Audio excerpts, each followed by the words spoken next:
Várias personalidades de destaque na política participaram do Brasil Conference. A Simone Tebet, como eles falaram, o Ciro Gomes, João Dória. O evento foi produzido para promover o encontro de líderes e representantes dos países com a comunidade brasileira no exterior. Entre os discursos, se destacou a fala do ministro do Supremo do Tribunal Federal, Luiz Fernando Barroso. Segundo Barroso, o papel dele na democracia é institucional e não político.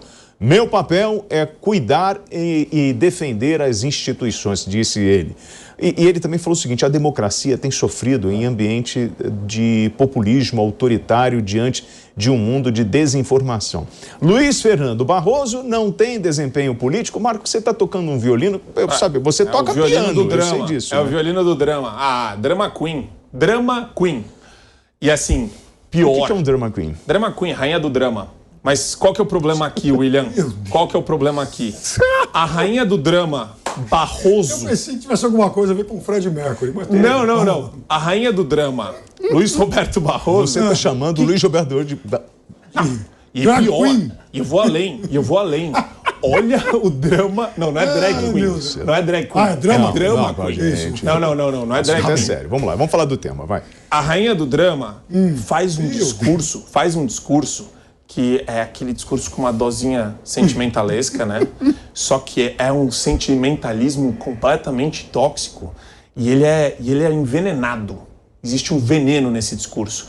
Porque ele sim está atuando de maneira eminentemente política e ele faz sempre essa espécie de discurso que agrada a todos. Há uma elite intelectual brasileira que aceita esse discurso politicamente correto do Barroso, mas que no fundo, na verdade nem precisa ser tão fundo. Logo depois que você sai desse véu, que você fura esse véuzinho super fino, você vê que é recheado de autoritarismo, abuso de poder e não atendimento ao exercício da função dele como magistrado na Suprema Corte. Ele não tem aqui nenhum respeito pela liturgia do cargo.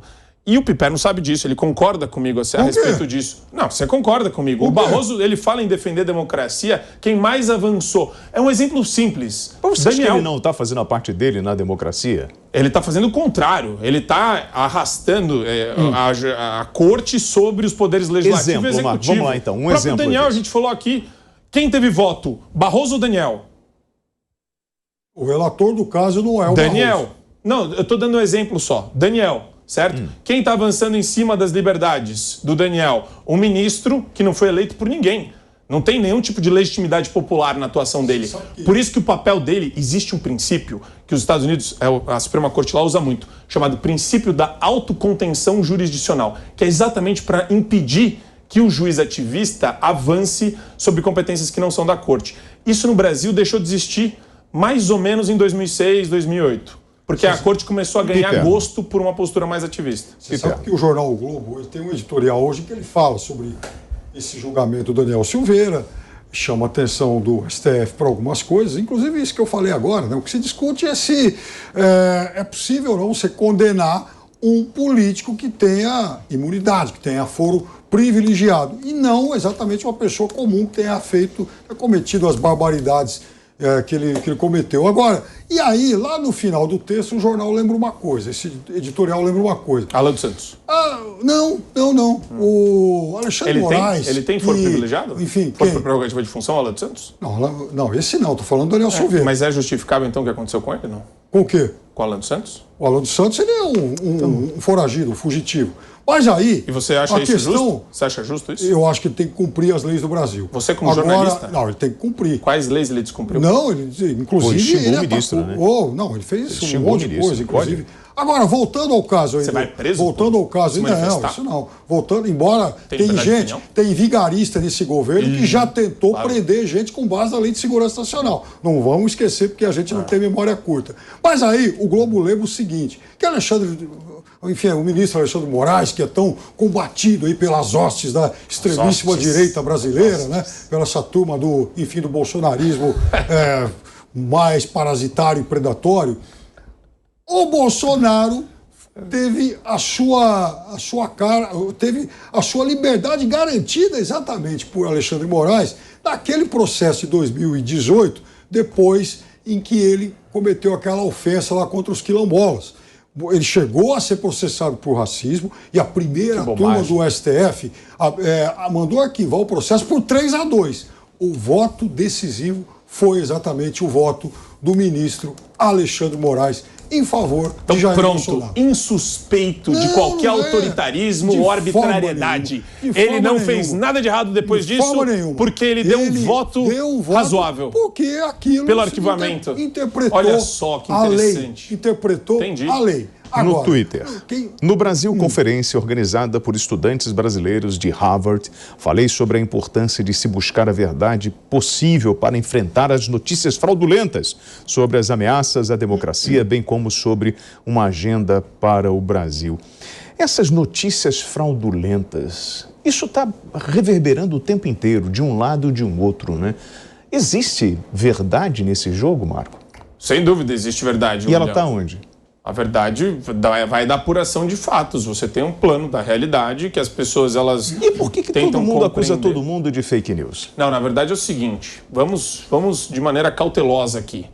A esquerda pipérnica ganhou assim um interesse, despertou um interesse na esquerda em tentar usar fake news, que são notícias falsas, como um pretexto para regular redes sociais e meios de comunicação.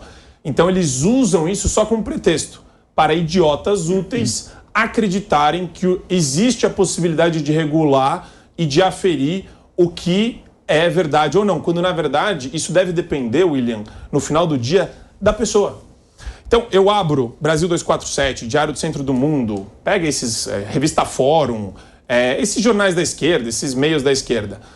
Eu já faço uma leitura sabendo que eles são da esquerda. Então eu sei a linha editorial do pessoal, eu sei como eles funcionam, como a cabeça deles é programada. A mesma coisa para Folha, Globo, CNN, todos esses canais. Sim. Uns mais radicais, outros menos. Aí quando eu leio Revista Oeste, Gazeta do Povo, eu sei a linha editorial deles de defesa da liberdade, defesa da propriedade. Eu entendo que eles têm valores diferentes. Onde que está isso? Geralmente, antigamente, você confiava muito no espírito crítico do jornalista. Mas isso foi contaminado. E existe hoje, em várias redações de jornais pelo Brasil inteiro, um pessoal que acaba contaminando a notícia com a visão de mundo. Então a notícia ela já vem com algum tipo de carga ideológica, já tentando te compelir ou te induzir para algo. Você sabe que a direita é uma grande fábrica, uma imensa linha de montagem de produção de ombudsman. Todo mundo da extrema-direita hoje é ombudsman, critica o jornalismo à vontade, tá? Porque eles ficam muito incomodados. Porque a direita no mundo ela é predatório. Inclusive muito sem vergonha em vários países. Agora, e aliás aqui também eu vou te dar um exemplo. Você, por exemplo, quando você falou em inocente útil, eu vou dar um exemplo do idiota útil. Vou dar para você agora, Marco, um exemplo do idiota inútil. Uma vez, coisa de 1 ano e meio atrás, Eduardo Bolsonaro e Regina Duarte publicaram lá um tweet dizendo que o Lula tinha herdado lá da dona Marisa CDBs no valor de 256 milhões de reais. Uma coisa que um juiz tinha dito na época. E os dois fizeram uma série de comentários. O Lula, obviamente, reclamou, ameaçou, processo e tudo mais e tal.